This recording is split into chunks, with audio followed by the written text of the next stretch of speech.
من الشیطان اللعین الرجیم بسم اللہ الرحمن الرحیم وَاتْلُ مَا أُوحِيَ إِلَيْكَ مِنْ كِتَابِ رَبِّكَ لَا مُبَدِّلَ لِكَلِمَاتِهِ وَلَنْ تَجِدَ مِنْ دُونِهِ مُلْتَحَدًا وَاصْبِرْ نَفْسَكَ مَعَ الَّذِينَ يَدْعُونَ رَبَّهُمْ بِالْغَدَاةِ وَالْعَشِيِّ يُرِيدُونَ وَجْهَهُ وَلَا تَعْدُ عَيْنَاكَ عَنْهُمْ تُرِيدُ زِينَةَ الْحَيَاةِ الدُّنْيَا وَلَا تُطِعْ مَنْ أَغْفَلْنَا قَلْبَهُ عَنْ ذِكْرِنَا وَاتَّبَعَ هَوَاهُ وَكَانَ أَمْرُهُ فُرُطًا اللهم سبحانك لا علم لنا إلا ما علمتنا إنك أنت العليم الحكيم رب اشرح لي صدري ويسر لي أمري واحلل عقدة من لساني يفقهوا قولي رب زدنی علما یا رب صلی وسلم دائما ابدا علی حبیبک خیر الخلق کلہم واجب الاحترام معزز حاضرین کرام و ناظرین کرام،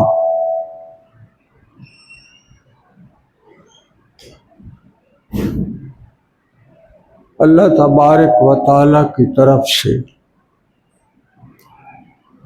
جب سے اس کائنات کی تخلیق کا اسے ارادہ فرمایا ہے، اس سے بھی ہزاروں سال پہلے جب یہاں کچھ بھی نہیں تھا، صرف اسی ہی کی ذات تھی بس۔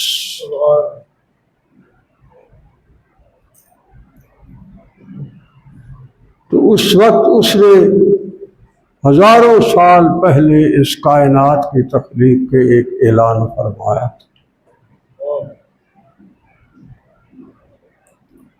علماء مفسرین کرام فرماتے ہیں کہ وہ اعلان جو تھا جس کا اس نے کائنات کی فضاؤں اور خلاؤں اور ہواؤں میں ڈنکا بجایا تھا، وہ اس کائنات کی تخلیق سے 2000 سال پہلے تھا۔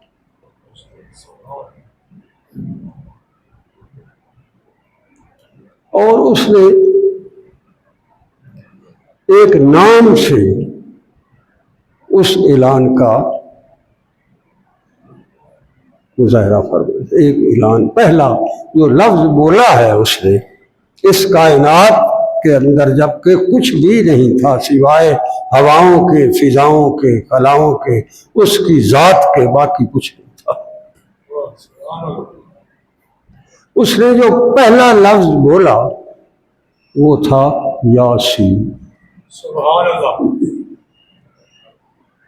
علماء فرماتے ہیں کہ سورت یاسین کے جو یہ آیتیں ہیں آگے آ رہی ہیں، یاسین والقرآن الحکیم انک لمن المرسلین علی صراط مستقیم تنزیل العزیز الرحیم، یہ اللہ تبارک و تعالیٰ نے قرآن کریم کی آیات کو بطور حکم کے اس وقت کائنات کی تخلیق سے 2000 یا 1000 سال پہلے اس پہ اعلان کیا تھا کہ میں یہ کروں۔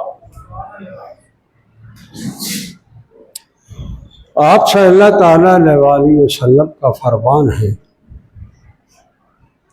کہ میرے کچھ نام ایسے ہیں جو نام اللہ تبارک و تعالیٰ نے ذاتی طور پر میرے لیے پسند فرما کر مجھے عطا فرمایا، جیسے یاسین، حاشر، ماہی۔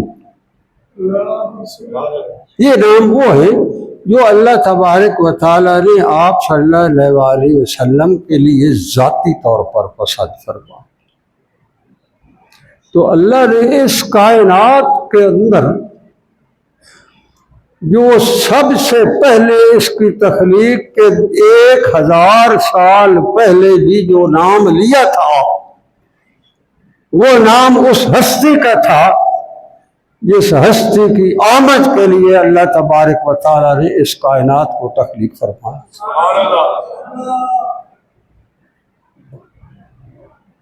ہم سب کا یہ ایمان ہونا چاہیے کہ اللہ کی کائنات میں جس قدر بھی خوبصورتیاں، رعنائیاں، زیبائیاں، نظارے، اس کی قدرت کاملہ کے مظاہرے، اس کی ربوبیت کے انداز، یہ ستاروں کی جھلملاہٹیں، آبشاروں کے بہاؤ، یہ سمندروں کی چوٹیاں، پہاڑوں کی چوٹیاں اور سمندروں کے اندر لہروں کی طغیانیاں، یہ ساری کی ساری جو اللہ نے تخلیق فرمائی ہے اس کا سبب محمد الرسول، یہ بات طے ہے۔ اس لیے اس نے اس کائنات کی تخلیق سے بھی ہزاروں سال پہلے آپ صلی اللہ علیہ وآلہ وسلم کے نام مقدس سے اس کائنات کی تخلیق کی ابتدا فرمائی۔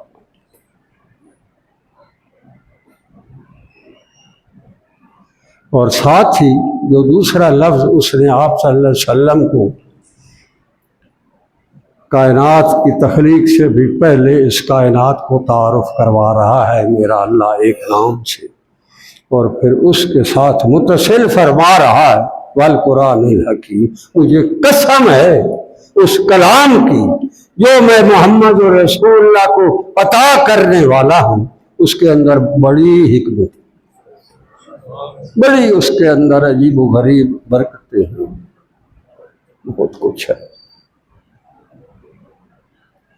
میرے بھائی مختصر یہ کہ جب سے یہ اسلام اس جہان میں آیا ہے اور جس ہستی پر یہ اللہ تبارک و تعالیٰ نے نازل فرمایا ہے، اور آسمانوں سے جس ہستی کو اس نے سدرۃ المنتہا سے لے کر کلب اثر محمد رسول اللہ تک اڑایا، جبرائیل امین کی اڑانے کوئی معمولی اڑانے ہوتی؟ جبرائیل امین جب پرواز کرتا ہے تو 70,000 اور فرشتہ اس کے ساتھ اس کی حفاظت کے لیے پرواز کرتا ہے، کوئی عام فرشتہ۔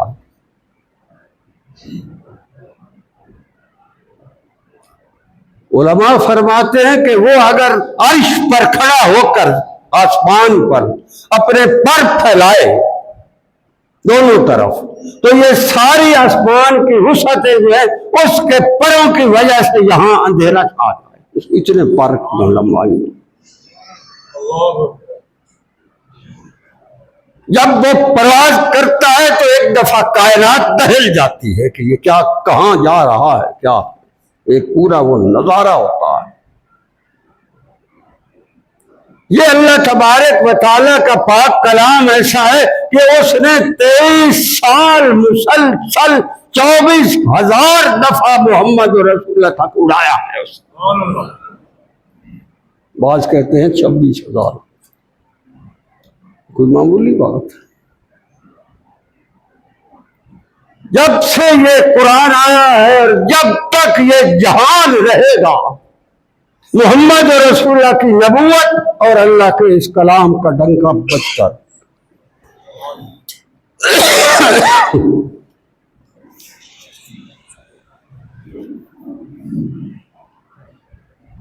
جب یہ اسلام کی آمد شروع ہوئی تو اس دنیا کے اندر بھی ایک عجیب و غریب تغیر آ گیا، جو اس انسانوں سے پہلے تو یہاں اس زمین پر جن بستے تھے۔ جب یہ زمین پر ابھی انسان نہیں آیا تھا اس سے پہلے یہاں جن رہتے تھے، اب بھی رہتے ہیں۔ علماء فرماتے ہیں کہ جنوں کی تعداد اس زمین پر انسانوں سے اب بھی 10 گنا کم از کم زیادہ ہے، ہم سے تو اب بھی وہ 10 گنا زیادہ۔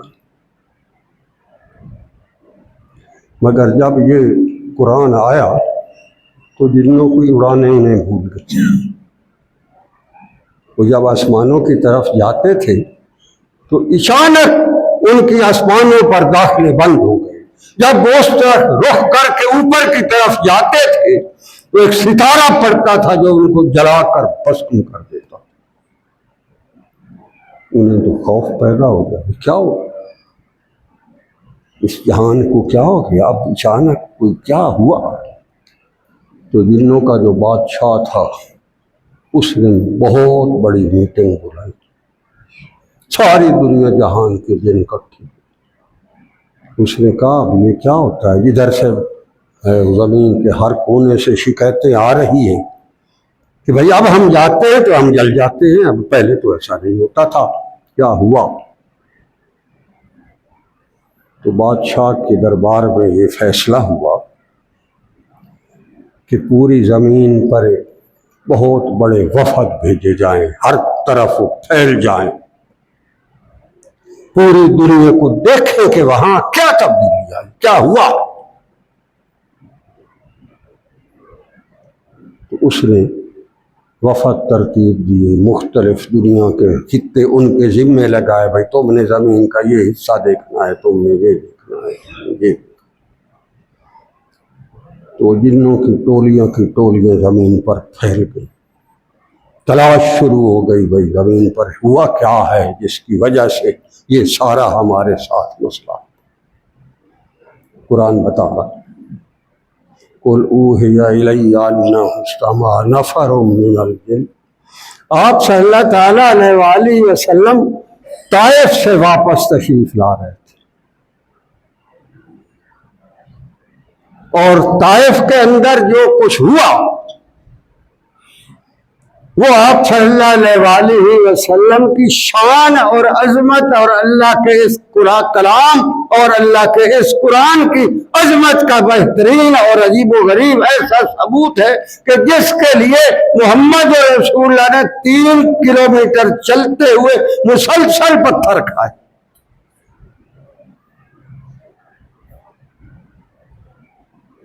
یہ قرآن کی عظمت کے اوپر بھی بہت بڑی دلیل ہے، اور خود محمد رسول اللہ کی حقانیت اور صداقت کے اوپر بھی اس سے بڑی دلیل.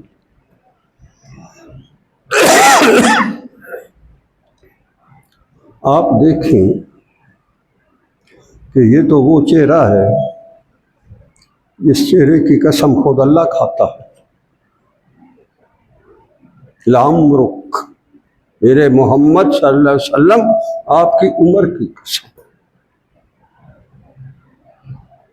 ایک غلیظ طبقہ یہ کہتا ہے کہ بعثت مطہرہ یا نبوت کے اعلان سے پہلے آپ صلی اللہ تعالیٰ علیہ وآلہ وسلم سے صدور ذنب گناہ یہ ممکن تھا اور ہوتا تھا، ممکن ہے ہوتا تھا.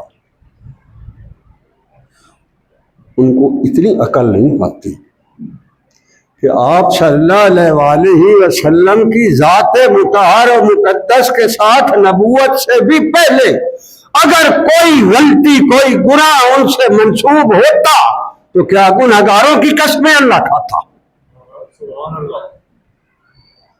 اللہ کا یہ ایک قرآن کے اندر لفظ لامرخ مجھے آپ کی محمد صلی اللہ علیہ وسلم عمر کی قسم ہے، یہ اس بات کی دلالت کرتا ہے کہ محمد رسول اللہ اس دن اس جہان میں آئے جب تک رہے معصوم عن الخطا رہے. یہ عقیدہ ضروری ہے. اگر ایسا نہ ہوتا تو پھر اللہ قسمیں نہ کھاتا.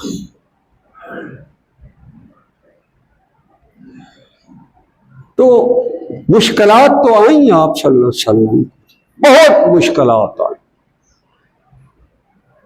آپ کے مقدس جسم پر طائف کے دوران ان پتھروں کی مسلسل بارش کی وجہ سے آپ کا خون مبارک رشتہ رشتہ آپ کے نالین کے ساتھ آیا اور آپ کے پاؤں مبارک سے آپ کے جوتے چپک گئے. وادی نخلہ میں جب آئے زید بن حارث صرف آپ کے ساتھ تھے اور آپ نے اس چشمے کے اندر کافی دیر تک اپنا پاؤں مبارک رکھا جس سے پھر آپ کے وہ جوتے مبارک اتارے گئے. یہ وہ رات تھی جہاں آپ رہے. حتیٰ کہ جو کافر تھے، جو آپ کے دشمن تھے، ابنائے ربیعہ کے بیٹے، انہوں نے، ان کا یہ باغ تھا، انہوں نے جب یہ دیکھا کہ یہ آپ صلی اللہ علیہ وسلم ہے، تو کافر اور مسلمان کے علاوہ ان کے اندر انسانی ہمدردی کافروں میں اتنی آ گئی کہ اس نے اپنے غلام کو کہا، وہ جو بندہ چشمے کے پاس بیٹھا ہے، یہ انگوروں کا تازہ گچھا میرے اس باغ سے لے جاؤ اور اسے دو. اور اس کا جو غلام آیا تھا اس کا نام اداس تھا. اداس وہ انگوروں کا گچھا لایا اور ایمان کی دولت لے کر واپس گیا. محمد رسول اللہ تو یہ. آپ نے اس سے ایسے پوچھا کہ اداس تو کہاں کا رہنے والا؟ اسے تو پتہ نہیں تھا یہ محمد رسول اللہ ہے، جس کی نبوت اور رسالت کے ڈنک کے تخلیق سے بھی پہلے بجائے.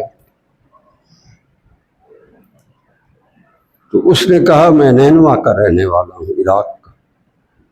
آپ نے فوراً ارشاد فرمایا میرے بھائی یونس بن متی کے بستی کے ہو تم. یونس بن متی تو اللہ کے نبی تھے، اس کو فوراً سمجھ آئی. تو آپ تو فرما رہے ہیں کہ آپ یونس بن متی علیہ السلام کے بھائی، میرے بھائی تھے. انہوں نے فوراً سوال کیا کہ آپ بھی نبی ہیں؟ آپ صلی اللہ علیہ وسلم نے جب فرمایا میں بھی نبی ہوں، اس سے رہا نہ گیا. اس نے کہا اللہ کی قسم، جو چہرہ اس وقت میرے سامنے ہے یہ نبوت کا شاہکار ہے. اس نے وہیں کلمہ پڑھا، چھپا لیا اس نے اپنے مالک سے، کہیں مجھے اذیت نہ دے.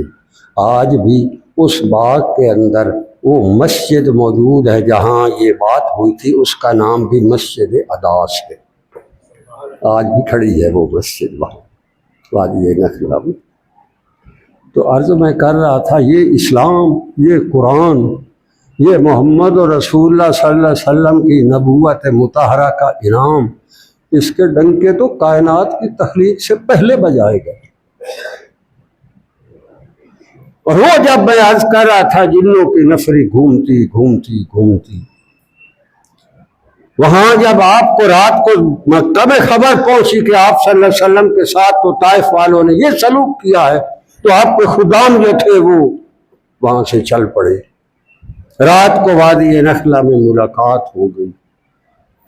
صبح ہوئی تو صحابہ نے اسے چشمے سے وضو کیا، نماز کے لیے کھڑے ہوئے.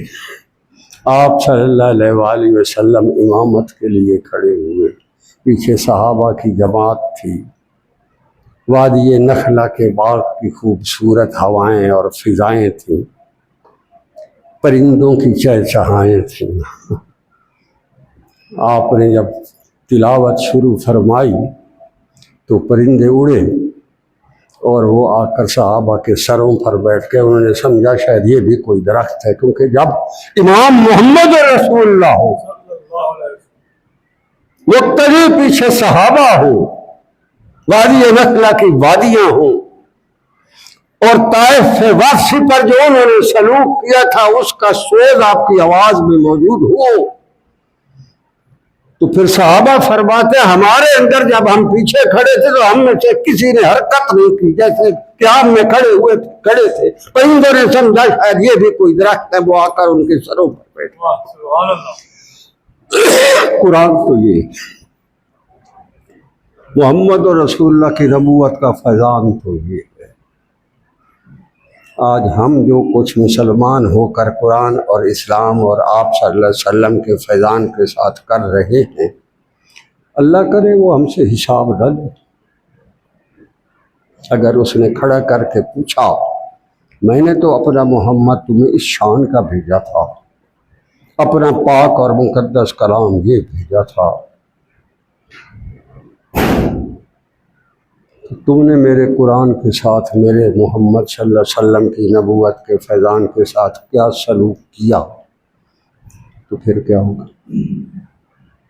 یہ ہماری امت کا اس وقت لمحہ فکریہ. ہمارا اس وقت روئے زمین پر اللہ جانتا ہے، روٹی کوئی مسئلہ نہیں،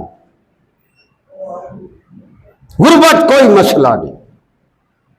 اگر کوئی سب سے بڑا مسئلہ اس وقت امت محمدیہ کا پوری روئے زمین پر انتہائی خطرناک ترین مسئلہ ہے تو وہ یہ ہے کہ اللہ کا قرآن اور محمد رسول اللہ کی نبوت کا فیضان اور اللہ کا پاک کلام اور یہ نظام اور یہ پیغام، اس کے تقاضے کیا ہے اور ہم کیا کر رہے ہیں۔ اگر حشر کے دن اللہ نے کھڑا کر کے یہ پوچھ لیا تو پھر کیا ہوگا؟ ہماری سوچ کا محور آج یہ ہے میرے بھائیوں، حالات بہت خراب، بہت ہی خراب۔ یہ آج کل جو ہم نے تو زندگی میں سنا ہی پہلی دفعہ ہے کہ کلاؤڈ برسٹ بھی کوئی بلا ہوتی، بارشیں تو ہم نے سنی، آندھیاں بھی سنی، زلزلے بھی سنے، قحط بھی دیکھے، مگر یہ کلاؤڈ برسٹ کے عذاب پتہ نہیں کہاں سے آ گئے۔ آج تک تو اس سے پہلے تو کوئی تاریخ نہیں ہوئی تھی۔ طوفان نوح جو آیا تھا اس نے ایک دفعہ ساری زمین کو ہلا کر رکھ دیا تھا۔ وہاں بھی جو ہے آسمانوں سے بارش تھی اور زمین کے اوپر سے وہ جو بارش برستی تھی پانی ابلتا تھا۔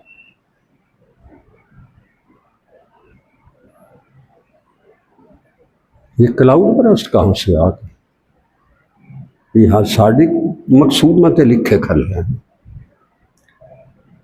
ساری دنیا کے 160 ملکوں میں سے صرف پاکستان ایک ملک ایسا تھا جس کے لیے اللہ نے کلاؤڈ برسٹ کا تجربہ کرنا تھا۔ یہ کیا؟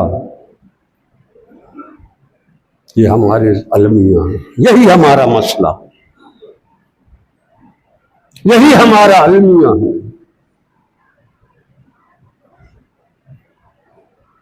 حالات جس قدر بھی مشکل ہو جائیں،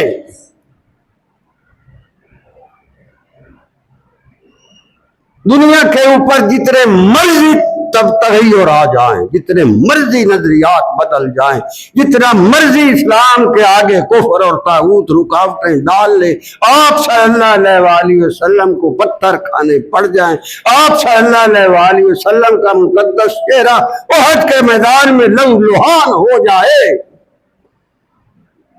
فاطمہ الزہرا رضی اللہ عنہا کا دوپٹے کو جلا کر اس کی راکھ اس زخم میں بری جائے، یہ سب کچھ اللہ کہتا ہے میرے محمد قبول کر لو، مگر وَاتْلُ مَا أُوحِيَ إِلَيْكَ مِنْ کتاب ربک، گل او کرو جیڑی میری کتاب میرے طرف سے آپ کا نازل ہوئی ہے، اس کے علاوہ آپ کوئی اور تلاوت نہ کرے، میری کتاب کی عظمت کا ڈنکا اسلام کا بجاتے رہے، چاہے آپ پتھر کھاتے رہے، چہرہ لہو لہان ہوتا رہے، مگر میرے دین اور میرے اسلام اور میرے قرآن کی عظمت کی تحفظ کا کام ہوتا ہے۔ جس دن ہمارے اندر یہ جذبہ آ گیا، ایمان کی یہ نہج آ گئی، ہم اس طرف کھڑے ہو گئے، ڈٹ گئے، بس اس دن سارے مسئلے حل ہو گئے۔ صحابہ کے مسئلے حل ہوئے کہ نہ ہوئے، اور دنیاوی مسئلے بھی ان کے حل ہو گئے۔ جب غنائم میں فاروق اعظم رضی اللہ تعالی عنہ کو یہ بتایا گیا کہ مسجد نبوی کے اندر جو شاہ فارس کے محل کے بہت بڑے ہیرے جواہرات اور کنگن اور قالین اور غالیچے یہ آپ کے مال غنیمت میں آئے پڑے، تاریخ میں موجود ہے، فاروق اعظم رضی اللہ عنہ کو بتایا گیا کہ یہ جو قالین کا غالیچہ ہے نا، یہ وہ ہے جو یزدگرد شاہ فارس کے محل کے بیڈ روم سے جہاں وہ سوتا تھا، یہ اس کمرے کا غالیچہ ہے۔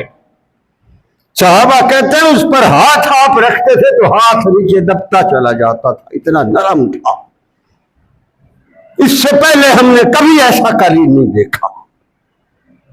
تو فاروق اعظم رضی اللہ عنہ نے پتہ ہے اس کا کیا ڈسپوزل کیا؟ فرمایا ابی ہریرہ کو بلاؤ، ابی ہریرہ وہ ہے جو فرماتے ہیں کہ جب میں گھر سے چلتا تھا اور مسجد نبی تک آتے آتے بھوک اور کمزوری اور نکاہت اور پیاس کی وجہ سے میں بے ہوش ہو کر گر جاتا. یہ وہ بندہ ہے. تو جب یزدگرد شاہ فارس کے بیڈ روم کا پلنگ کے نیچے والا قالین آیا تو آپ نے فرمایا ابی ہریرہ کو بلاؤ, اسے کہو لے جاؤ اور اس قالین کو آج اپنے خیمے میں ڈال دو, اس پر چلا کر. اللہ نے تیرے مسئلے تیرے دکھڑے دور کر دیے اس قرآن نے اور اس اسلام, اور دکھڑے دور کرانے کے لیے اس کے ہو جاؤ. محمد رسول اللہ کے ایک نگاہ ایک اس ہستی کا لمحہ زندگی کا, اس کو اپنی زندگی کا زیور بناؤ. سنت خیر الانام کو اپنی پہچان بناؤ. قرآن اور اسلام کے نظام پر جم جاؤ. اللہ کہہ رہا ہے خود محمد رسول اللہ کو وَاتْلُ مَا أُوحِيَ إِلَيْكَ مِنْ كِتَابِ رَبِّكَ. میرے محمد صلی اللہ علیہ وسلم جتنی بھی مشکلات سے آپ کو گزرنا پڑے وہ ساری کی ساری مشکلات آپ میرے اس قرآن اور اسلام کے لیے آپ جھیل جائیں, اور اس کا انعام مجھ سے حشر کے دن جتنا مرضی پائے. لوگوں کے تو انعام متعین ہوں گے نا وہاں, مگر دو ہستیاں ایسی ہیں جن کے لیے کوئی متعین نہیں, ان کے انعاموں کی حد کوئی نہیں ہے. قرآن بتاتا ہے ایک محمد الرسول اللہ صلی اللہ علیہ وسلم ہے, ان کے بارے میں اللہ کہتا ہے وَلَسَوْفَ يَرْضَىٰ. میرے محمد اس وقت تک انعاموں کے دروازے جنت میں کھلے رہیں گے جب تک آپ خود نہیں فرمائیں گے بس کر میرے اللہ, بس ہو گئی پھر. تو انعام میں نے نہیں روکنا, اس کو چلتے آئیں گے. اور یا پھر ایک ابو بکر صدیق رضی اللہ عنہ, آپ صلی اللہ علیہ وسلم نے ارشاد فرمایا کہ اس دنیا میں میرے ساتھ جس نے جو بھی نیکی اور بھلائی کی ہے میں نے اس کا بدلہ اس کو اسی دنیا میں دے دی. یہ حدیث مبارکہ, میرے پر اس کا کوئی ادھار نہیں. جو کچھ میرے سے کسی نے نیکی کی ہے میں نے اسے اپنی بساط کے مطابق کیا, میں نے بدلہ اپنی شان کے مطابق کیا. اللہ ابو بکر, صرف ایک بندہ ہے ابو بکر جس کا بدلہ حشر کے دن جنت میں ساری خدائی اور بہشتیوں کے سامنے میں اللہ سے دلوں. سوف یؤتیک ربک فترضیٰ. اللہ نے کہا میرے محمد جب آپ بس کریں گے تو پھر وہ سارے کا سارا خزانوں کا رخ میں ابو بکر کی طرف کر دوں گا جب تک وہ خود آ کر نہیں کہے گا بس نہیں کروں. مسئلے باقی کتنے رہے گا.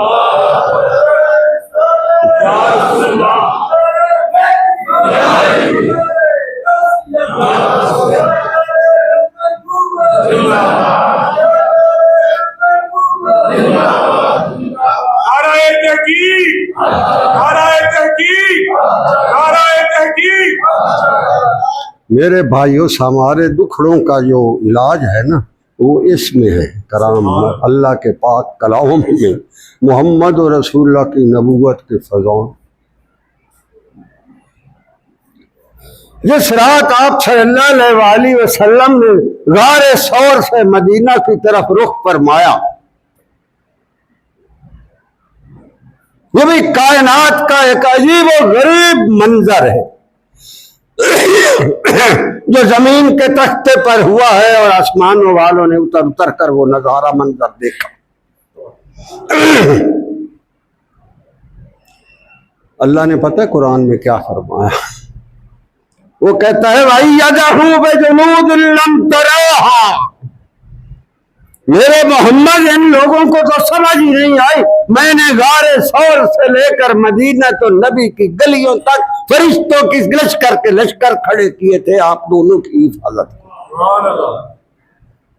کوئی معمولی سفر تھا, فرشتے چوکیدار تھے اس سفر کے.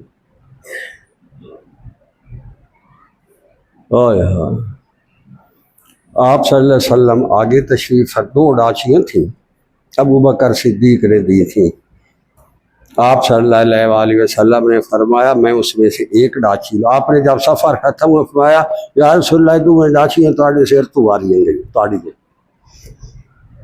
آپ نے فرمایا ایک میں لوں گا، ایک تم رکھ لو۔ آپ نے ایک ڈاچی قبول فرمائی تھی۔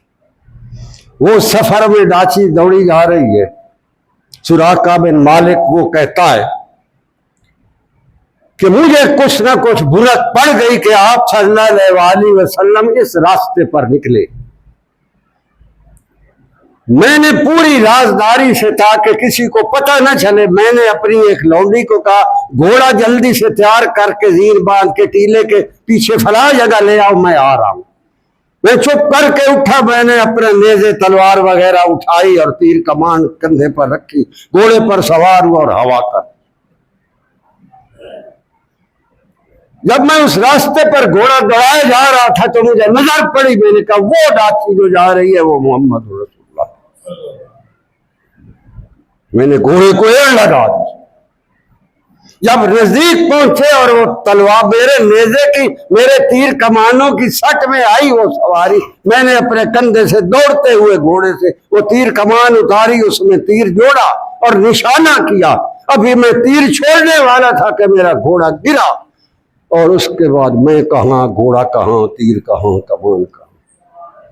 میں نے دیکھا تو نیچے تو کچھ بھی نہیں تھا، ہموار راستہ تھا بڑا، نہ کوئی کیچڑ، نہ کوئی پانی، نہ کوئی کھڈا، نہ کوئی، یہ کیا ہوا؟ بہرحال میں نے جلدی سے پھر گھوڑے کو تیار کیا، اپنی کمان اٹھائی، کپڑے جھاڑے، پھر سوار جو ہوا پھر میں چل پڑا۔ پھر جب آپ صلی اللہ علیہ وسلم میری رینج میں آئے، میں نے پھر اسی طرح تیر کمان کو کندھے سے اتارا، نشانہ لیا، پھر میرا گھوڑا جو گرا، مجھے سمجھ آ گئی ہے محمد رسول اللہ کی حفاظت کوئی اور کر رہا۔ تو اس زمانے میں رواج تھا سفید کپڑا کوئی ہلا دے تو صلح کی نشانی ہوتی۔ وہ فرماتے ہیں میں نے کپڑا ہلایا، آپ صلی اللہ علیہ وسلم نے ڈاچی کی مہاریں کھینچی، میں حاضر ہو گئی۔ میں نے یہ ساری بات بتائی تو آپ صلی اللہ علیہ وسلم نے ایک تاریخی فکرہ بولا، فرمایا سراقہ یہ لمحے، یہ جگہ، یہ وقت، یہ سفر یاد رکھ لینا، یہ کچھ میں اللہ کے دین کو لے کر اس زمین پر چل رہا ہوں، اگر تو نے اس کی برکتیں دیکھنی ہے تو ایک وقت آئے گا شاہ فارس کے کنگن اس کی باہوں سے اتر کر تیری باہوں میں آ جائے۔ وہ فرماتے کہ جب وہ شاہ فارس کے یزدگرد کے کنگن آئے، مجھے بتایا گیا مسجد نبوی کے صحن میں وہ جگمگ کر رہے تھے کہ یہ شاہ فارس نے بھاگتے ہوئے کنگن اتار کر پھینکے ہیں، اور جو خادم محمد رسول اللہ اس پر پہنچا، اس کی تلوار سے جب اس کا سر اڑایا ہے تو سارے وہ کنگن کیا تو زیور کیا تو تاج وہ لا کر اس نے عمر بن خطاب کے پاؤں میں ڈال دیا۔ اسلام تو یہ ہے۔ ہم کیا کہتے ہیں؟ ہم تو کہتے ہیں یہ سرے سے قابل عمل ہی نہیں ہے۔ لاکھ لعنت ہے تیرے ایسا عقیدے۔ اللہ کہتا ہے یہ کتاب وہ ہے جس میں کوئی ریب نہیں ہے، اس میں کوئی مریا نہیں ہے، اس میں کوئی شک نہیں ہے، اس میں کوئی عوج نہیں ہے، کوئی ٹیڑھ نہیں ہے، اور تو کہتا ہے یہ قابل عمل نہیں ہے۔ کل کو اللہ کے حضور کھڑے ہو کر کیا جواب دو گے؟ تو ویسے تو ابھی جہل بھی شرما جائے، وہ بے غیرت۔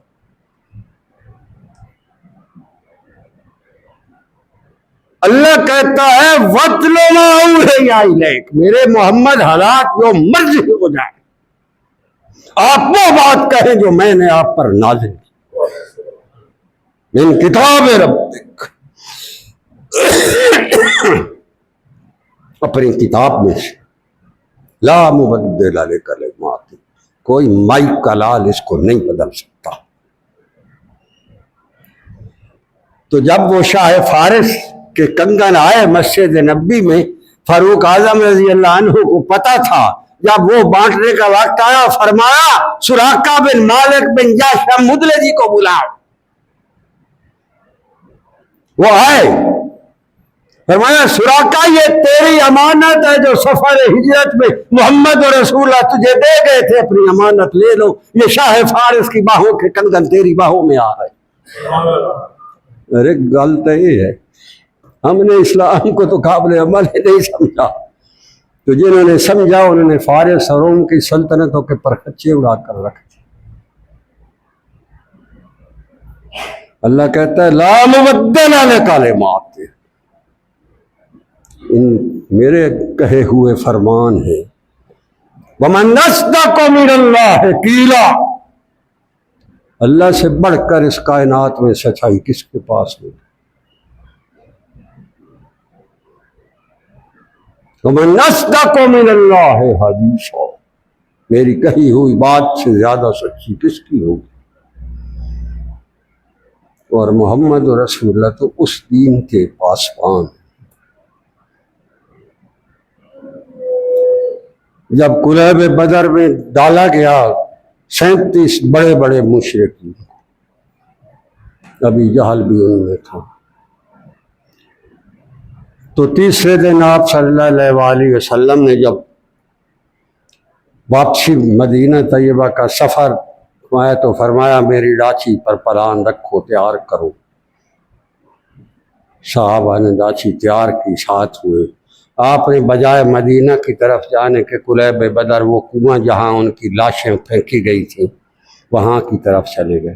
ڈاچی پر سوار کھڑے تھے، حدیث مبارکہ ہے آپ صلی اللہ علیہ وسلم نے ایک ایک مشرک کا نام لے کر فرمایا اے فلاں ابن فلاں، ہم نے تو اللہ کا وعدہ سچا پایا، تو بتا کیا اب تو نے بھی سچا پایا؟ تجھے سمجھ آئی کہ جو ہم نے کہا تھا وہ ٹھیک کہا تھا؟ عمر ابن خطاب رضی اللہ تعالیٰ عنہ نے عرض کی یا رسول اللہ یہ کٹی پھٹی لاشیں یہ سن رہی ہیں؟ آپ صلی اللہ علیہ وسلم نے فرمایا تو عمر ان سے زیادہ اچھا نہیں سن رہا، جیسے تو سنتا ہے اسی طرح یہ بھی سن رہے ہیں۔ ہم تو آج کل اس مسئلے میں ہی پڑے ہوئے ہیں، جڑا جی گیا جی وہ تو پھر ختم ہو گیا تھے، مٹی ہو گئی تھی، سوا ہو گئی تھی، فلان ہو گئی تھی، ڈھمکان ہو گئی۔ ہمارا تو یہ بھی مسئلہ، تو قبر عذاب کا جو قرآن کی آیات نصوص ہیں اور احادیث مبارکہ ہیں، قبر چ بندہ ہی کوئی نہیں، مٹی کے ذریعہ دے اتنے آگے چھٹو تے بھاویں اس کو اتارے تے رکھو، اس کو کیا پتہ؟ اگر وہاں قبر میں کسی بندے کو ثواب اور عذاب کا کوئی اس کو عقل ہی نہیں، سمجھ ہی نہیں، اس کے اوپر عذاب سے اس کو تکلیف نہیں ہو رہی، ثواب سے راحت نہیں ہو رہی، تو وہ عذاب ثواب کا اللہ نے کیا نظام بنایا ہے؟ بندہ تو اس سے ہے ہی کچھ۔ حدیث متواترہ ہے، وہ کہتے ہیں جب آپ صلی اللہ علیہ وسلم رات کو معراج شریف پر گئے ہیں تو مسجد اقصی میں سارے کے سارے انبیاء کم و بیش 1.25 لاکھ صف باندھے آپ کے انتظار میں کھڑے۔ سبحان اللہ۔ وہ کدو آ گئے جو زندہ رہے تو کہ مٹی دے تھوپے علیہ یازو باللہ کھلے، وہ کیا تھا؟ وہ تو اس جہان سے چلے گئے تھے، صدیوں پہلے چلے گئے تھے۔ تو وہ جو آ کر انتظار میں کھڑے تھے، آپ صلی اللہ علیہ وسلم نے فرمایا مجھے بھی پتہ نہیں تھا کہ اب آگے کیا ہونے والا ہے، میں کھڑا تھا، میرے ساتھ جبرائیل کھڑے تھے، اس نے اقامت کہی، اب میں ادھر ادھر دیکھا، میں نے کہا پتہ نہیں امامت کے لیے کون آئے گا؟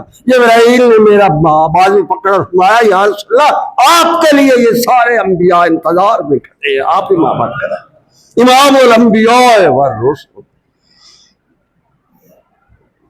تو اگر وہ انبیاء کرام زندہ نہیں کھڑے تھے تو آپ صلی اللہ علیہ وسلم نے نماز کی شان پڑھائی؟ یار کوئی عقل استعمال۔ ہمارے تو مسئلے یہ ہے، تو اللہ فرماتا ہے لا مبدل لکلمات، میری کہی ہوئی بات کو کوئی مائی کلال ٹال نہیں سکتا۔ آج جن کافروں سے ہم ڈر کر ان کی باتیں سر جھکا کر بے حیاؤں کی طرح مانتے ہیں، اللہ کی قسم اگر ہمارے اندر ایمان کی کوئی رمق ہو، قرآن کے نور کا کوئی تھوڑا بہت شعاع ہو، محمد اور رسول اللہ سے گنبد خضرا کی مکین ہستی کے ساتھ کوئی نسبت اور واسطہ اور رابطہ ہو تو پھر اللہ تبارک و تعالیٰ قادر ہے وہی بدر اور حنین کی پھر سماعت ہے، پھر ہو جائے گا۔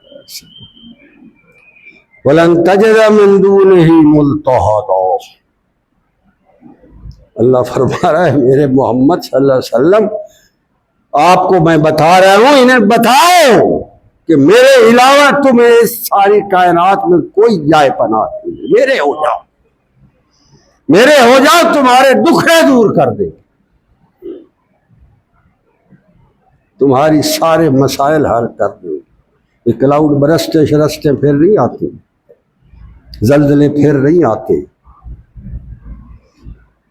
صحابہ فرماتے ہیں ایک دفعہ عمر بن خطاب رضی اللہ عنہ کے ساتھ ہم مدینہ کی گلیوں میں گشت پر تھے، اور اچانک ہم نے دیکھا کہ زمین کانپی ہے ایسے، تو فاروق اعظم رضی اللہ عنہ کے ہاتھ میں جو کوڑا مبارک تھا وہ زمین پر مارا ایسے، خبردار تجھ پر اللہ کا دین نافذ نہیں ہے، کیا تجھ پر اللہ کا حکم نہیں چل رہا، کیا تجھ پر قرآن اور شریعت خیر الانام کا قانون کے مطابق فیصلے نہیں ہو رہے، کیوں کانپتی ہے غریبوں کے گھر اور جھونپڑے جلاتی؟ تو زمین وہیں ساکت ہو گئی۔ علماء نے فرمایا اس کے بعد قیامت تک مدینہ تو نبی میں فاروق اعظم کے کوڑے کا صدقہ کبھی زلزلہ نہیں جائے، وہ تو یہ ہے بات۔